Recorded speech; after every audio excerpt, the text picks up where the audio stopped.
everyone. So, almost 3 months of regular classes, quiz, surprise test, and presentation. Finally, our Diwali break has been started. So everyone, मेरी packing हो चुकी है. Now I am leaving for railway station. आज 25 अक्टूबर है और आज मेरा reservation है फॉर दिल्ली. सो मेरी जो ट्रेन की टाइमिंग है वो 4:55 PM है और अभी 2:30 बज रहे हैं और मैं रेलवे स्टेशन के लिए निकल रही हूँ बिकॉज मुझे मैजिक से जाना है. सो थोड़ा टाइम लगता है, that's why I am leaving early. मेरा सारा सामान ऑलरेडी अच्छे से पैक हो गया है. सो अब मैं निकल रही हूँ रेलवे स्टेशन के लिए. पांडा, मैं दिवाली ब्रेक पे ना अपने घर जा रही हूँ, ठीक है? तो तू मेरे फ्लैट का ध्यान रखियो और जब मैं आऊँगी तब मैं तुझसे मिलूँगी. Bye, take care, happy Diwali. Around 2 PM मैं चौक पे पहुंच गई और मैं मैजिक में बैठ के प्रेम नगर पहुंच गई. एंड देन उसके बाद फिर मुझे बस मिल गई डायरेक्ट रेलवे स्टेशन के लिए. सो मैं बस में बैठ के आराम से रेलवे स्टेशन पहुंच गई. जब मैं स्टेशन पहुंची तो मैंने देखा कि मेरी ट्रेन ऑलरेडी वहां पर है.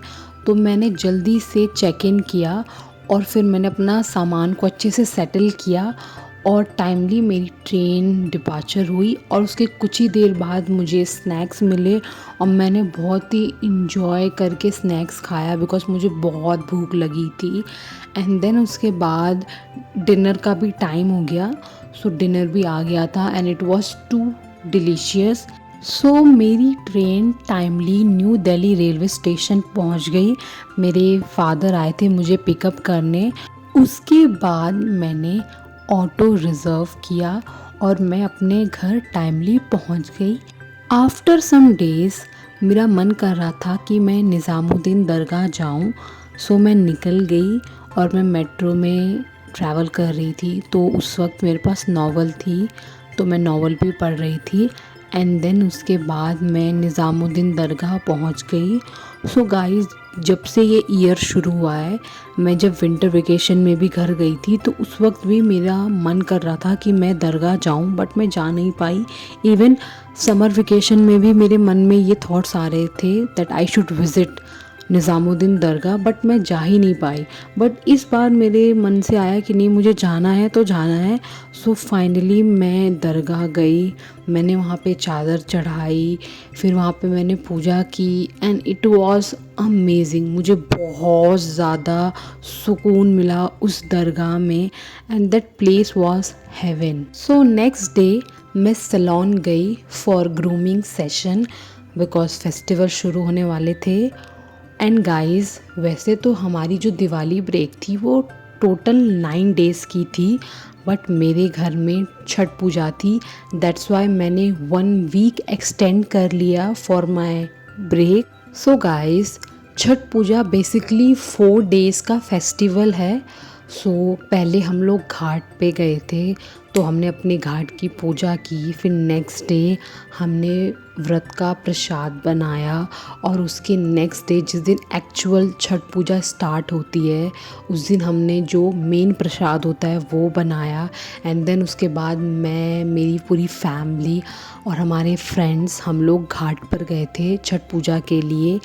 शी इज़ माई मम. She has kept fast for 3 days without water. Guys, this fast is so difficult because you have to stay without water for 3 days continuously. शाम को सनसेट के बाद हमें सूर्य को अर्घ देना होता है तो जो फास्ट है वो आधा कंप्लीट हो जाता है. और नेक्स्ट डे अराउंड 4 AM हमें घाट पर जाना होता है और मेरी मदर घाट के अंदर चली गई थी और जब तक सनराइज़ नहीं होता तब तक घाट के अंदर ही रहना होता है. एंड देन जब सनराइज़ हो जाता है तो हम दूध से अर्घ देते हैं तो जो फास्ट है वो कंप्लीट हो जाता है. तो छठ माता की कृपा से मेरी मम्मा का ये फास्ट बहुत अच्छे से हुआ and I was very happy because this festival is so pretty, so beautiful. इसका जो वाइब है वो इतना प्योर है। अगर आप ये फेस्टिवल सेलिब्रेट या अटेंड करते हो तो आपको बहुत ही सुकून मिलेगा। छठ पूजा सेलिब्रेट करने के बाद मैंने अपनी पैकिंग कर ली because now it's time to go back to Dehradun. So I hope आपको ये वीडियो पसंद आया हो। If you did so please like, share and subscribe to my channel. Thank you so much guys for watching this video.